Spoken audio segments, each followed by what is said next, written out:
My topic of choice was um, Trump removing all the DEI policies, procedures, preferences from the federal agencies in his, it was an executive order that he signed the first day. He signed another one in March. And I'm guessing you're a fan of that. Yeah, yes. Okay, so What do you think about that? this is where I'm at. Okay. When it comes to like the hardcore like DEI affirmative action defense stuff, I feel like the rhetoric is a little bit cringe. But when I look at the counter arguments on the other side, this is like the one big question I have. What was like a DEI, or what was a DEI policy? Like, how did it manifest in a way that was like bad for government or business? Because I've never heard of like an actual DEI policy or an actual like DEI thing. It's always just like the concept of. That's right. It is more of philosophical in nature. I'm not going to come up to you with some statistics or something like that, but it's about the principle that you should not be hiring people based off of the color of their skin. It is actually against the Civil Rights Act, right? You cannot discriminate against anybody in hiring them based on their nationality, the color of their skin, their sex, or their religion, anything like that. And when you have these programs that do preferentially hire people of particular skin colors, that is discriminatory and it is illegal. So that's one way that it's very problematic, is that it's illegal against the Civil Rights Act. So if it was illegal, did nobody ever challenge this in the Supreme Court, or why didn't it go down with like after the affirmative action ruling related to Harvard? Like, why wasn't it broader? I guess I'm trying to understand, because I feel, I mean, well, I'm saying I'm trying to understand. Obviously, I'm poking a little bit as well, but it feels like this never actually manifested in anything real, and I just feel like it's been the biggest boogeyman ever, which makes it. I feel like it should be like a somewhat hollow victory, because I don't know what it even changed.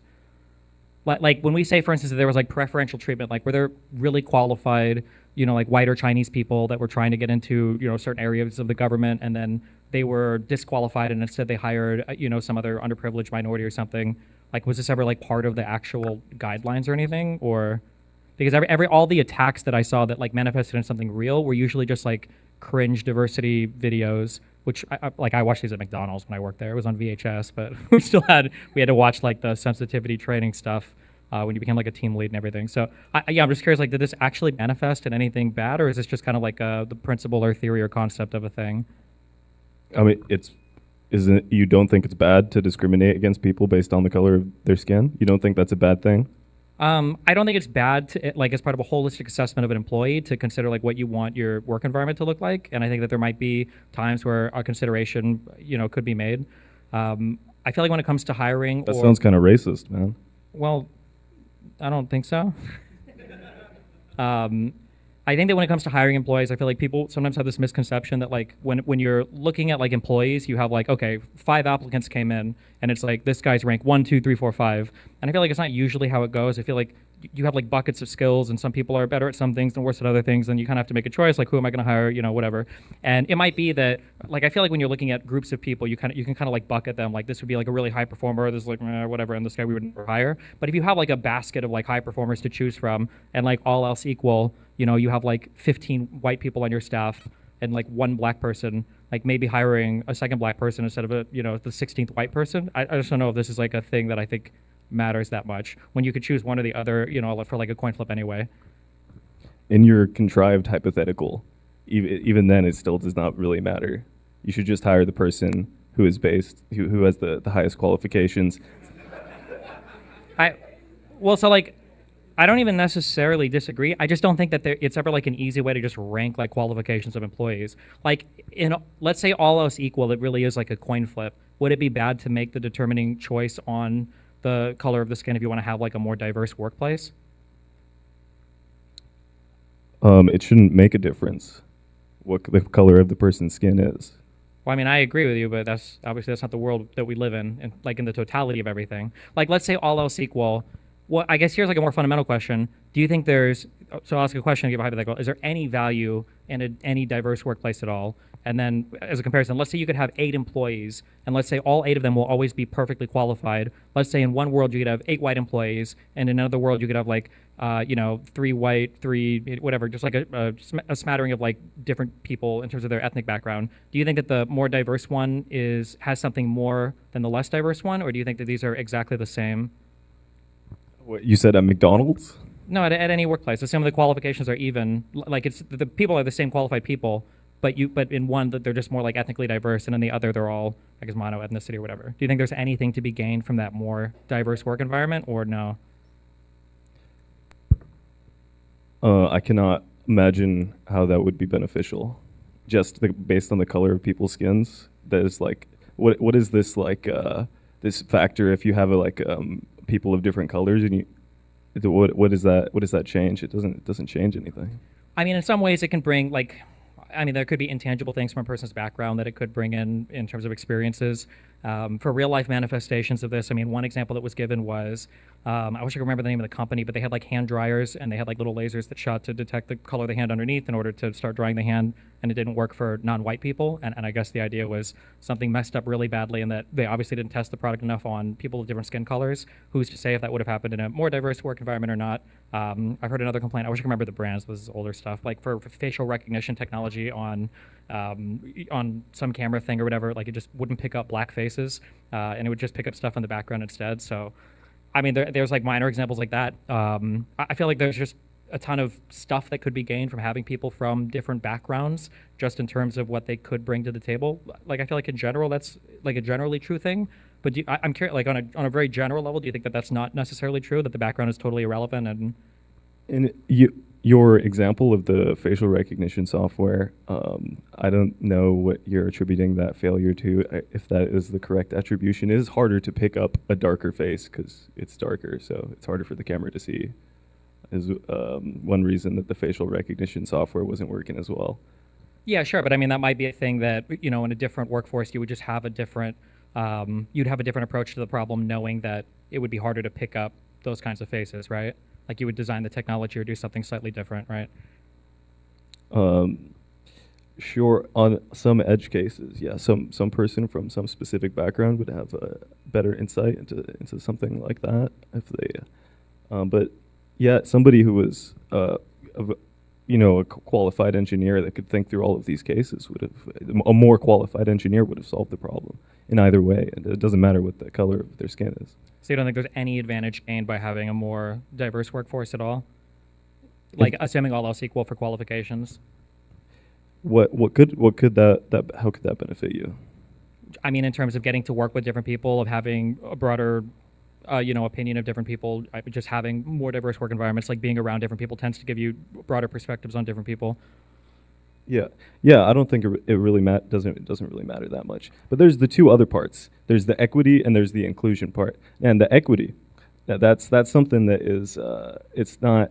In the Declaration of Independence, it says we believe that all men were created equal, not that all men end up with equal standing. That's what equity tries to achieve. I mean, I feel like the really obvious counter retort to that would be the Declaration of Independence was written and it said that, well, we had slavery.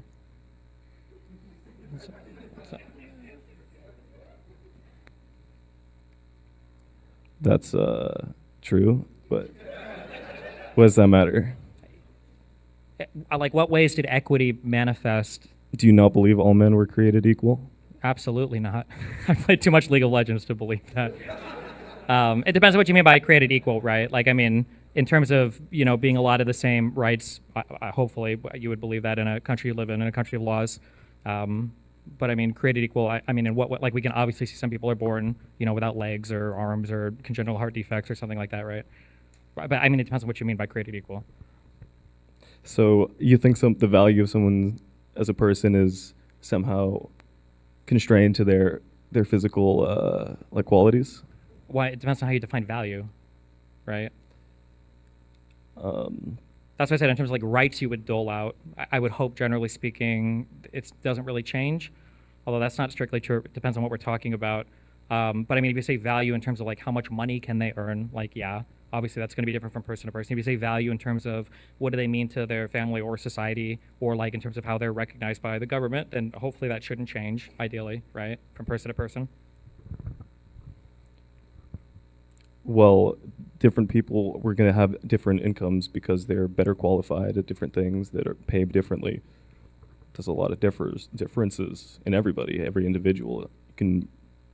You can chop it up in so many different ways. Every individual is different. Sure. But if And there are like different earnings between like genders or races or hugely divergent interests in terms of like jobs they work, like if this was due to any kind of barrier that didn't have like a good, like morally, I guess, acceptable explanation, like it'd probably be good to kind of like remove those, or I could say inequities in society, right? If you could do that. yeah, in your hypothetical existence of these things that aren't real in reality. That You don't think maybe there's any so, like but pressures that push people towards like different like things or careers or instruments or whatever? the the outcomes are not fair because the world's not fair. And if you're trying to make it fair and equitable for everyone, then you're just living in like some fantasy. It's not real. Well, I mean, that's what we try to do with policies to make things more fair, right? Like I imagine, are you a Trump supporter? Oh, yeah. Yeah. So like if we're trying to make like the whole reason why he has a protectionist policy with regards to immigrant labor, a big reason is to make it better for American workers, but that's unfair to potential foreign workers. So, but like that's a policy that, like you would never say, well, tough luck if that H-1B outcompetes you, or if that illegal immigrant from California, if he outcompetes you, then tough luck. You would say, well, no, it should be more fair. So we try to enact policy to make things more fair. That's the whole goal of policy, generally speaking, right? Or one of the big goals, yeah. Yeah, well, fair is not giving people of a specific color advances. That is not fair. I mean, but doesn't it depend on how it's done, or could it depend on how it's done? No, that is literally racism. Well, I feel like it's a kind of a one-dimensional view of racism. Now, like, let's say that I create a league because I feel like there's not enough Norwegian basketball players in the United States, and I start like a Norwegian basketball scholarship fund for high schoolers. Would this be like a bad program, like a racist program that you think shouldn't exist? Or do you think that would be like a worthy endeavor? Or would it be like a morally acceptable endeavor? I wouldn't try to do that because that would be kind of strange to have like an ethnic club. But I didn't ask if you would do it. I'm just saying, would it be like acceptable if somebody tried to do that? Or do you think that kind of stuff should be like illegal? I mean, if it's not like a business, if it's just like some social club, then I don't think it should be illegal. But if they have any sort of, I don't know. It's weird. It's a weird hypothetical. You have a lot of weird hypotheticals, man. I do have a lot of weird hypotheticals, but I feel like the reason why it's such a challenging thing to address is because like I feel like DEI is like the biggest boogeyman in the world, and every time I try to press on like what does it mean, there's like nothing. It feels like What do you mean nothing? It's racist to discriminate against people based off the color yeah, of but their you skin. don't even have an example of what the discrimination is. Not hiring people because But of does the that color of happen? their Is that skin. the case? Like if I look at the hiring in the government, do you have a less chance of getting a job if you're white versus some other minority, or That- like a man versus a woman, or like I don't know if there was ever a single policy on the book ever like this, because I'm pretty sure, like you said, those would be illegal. I didn't want to get into nitty gritty particulars, but in the universities, since they have some DEI policies, Chinese and other Asian Americans aren't able to get into universities as other ethnic groups may be able to, and it's not fair for Chinese Americans, and it's racist against them. That's a specific case. But for like the affirmative action stuff, there were two things. One, I thought that was basically eliminated after the 2022 Supreme Court ruling. And then when they applied like the extra criteria in terms of like looking at background or race, wasn't this just for like the extra slots of people that they could hire in, or not hire in, but like bring into the school? This wasn't applied to the entire student base, no? I don't know what you're talking about. Okay. How important is this topic to you on a scale from 1 to 10 when it comes to like DEI or whatever? It's important, and I hope that you can recognize the philosophical importance of it in being against racism, right? That DEI actually is discriminatory in practice. And I hope that I've conveyed to you that why you should think that why you should understand that. Like, but if you've conveyed a problem to me, it's like a 1 out of 10 problem that I feel like I shouldn't care about that much because I don't even know how this manifests in like any meaningful way. Well, I told you, not in the government, but in universities, that Chinese Americans cannot get into the universities that they would otherwise deserve to get into. Well, but if that it was weren't for the these affirmative action policies. thing was rolled back, wasn't it? It was declared unconstitutional under the Supreme Court, so that should be gone. The affirmative action stuff, at least. This term with President Trump, he has stopped some of that from going on. I know with one of the other executive order I mentioned. Sure, he's writing a lot of executive orders attacking schools and removing funding from schools and trying to dictate curriculum and how they teach and do things. But I don't know what DEI stuff is being rolled back because I have no examples of it whatsoever. So now I'm living in a world where there's like real material harm, like actual harm. So funding being pulled for medical research, or visas being pulled for even being allowed to enroll in certain schools, or some schools being held hostage like Columbia. And I can point to like real actual damage there. And I have a hard time even understanding the justification for that damage when the other end of that argument is, well, at least they got rid of this like nebulous concept of DEI and that I don't even know how it manifests. I think you're being disingenuous when you keep saying things like it's nebulous when I told you it's literally racist discrimination. Yeah, but what am I looking at?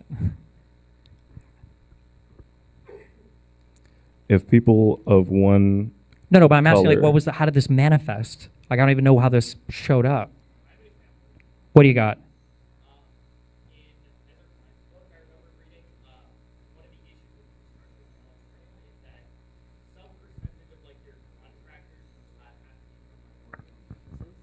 So that's in Ezra Klein's book.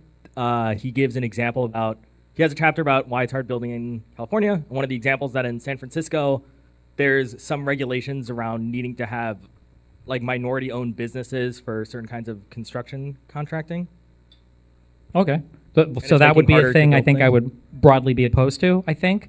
I am curious, though, like where those things... also, fuck you for helping this guy. No, but I'm fucking that fucking... one thing I'm curious about is where some of those requirements come from and how they filter down to that level, because I guess I'm curious. So you say that Trump wrote executive orders to get rid of like DEI stuff, but doesn't Trump also brag about making like huge investments into HBCUs and into there was a thing for his first term where it was like a huge investment into like black-owned business investments or whatever. Is that something that bothers you that he bragged about or was happy about those types of policies?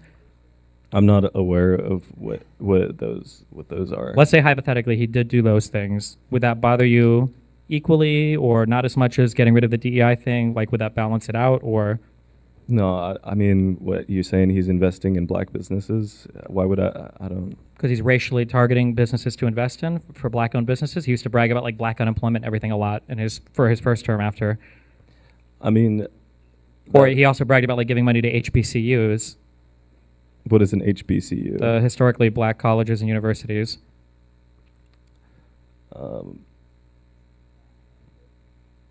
If he, I don't know. I don't know what he does doing. I don't know. It sounds like it's contradictory, but I'm not aware of that stuff. Okay. Were there any other topics besides the DEI thing, I guess, or was that the main thing you wanted to go over? No, that was pretty much it, man. Okay. Would you say like on the list of reasons why I'm guessing you would support Trump or you still support Trump for this term? Is like DEI elimination like on the top of the list? When I was given the prompt to come up with a topic to speak with you about, debate with you, I couldn't really think of too many completely ironclad defensible things that Donald Trump has done. He's a pretty funny guy.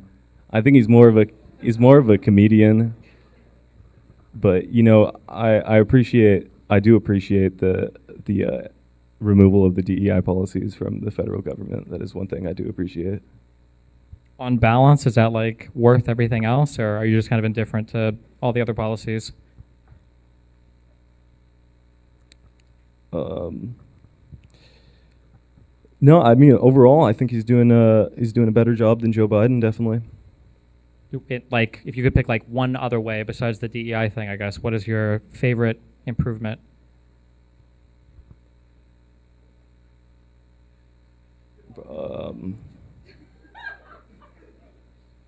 Probably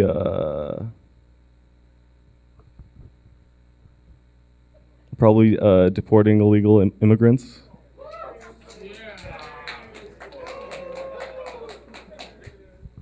Criminal immigrants. Well, I think he's kind of going after anyone right now, right? Okay, Travis is standing there, so that's a whole other topic we could dive into. But Yeah. Well, let's move on. Thanks, Fateh. I really appreciate you coming up here. Let's give it up for Fateh. Come on. This is not easy.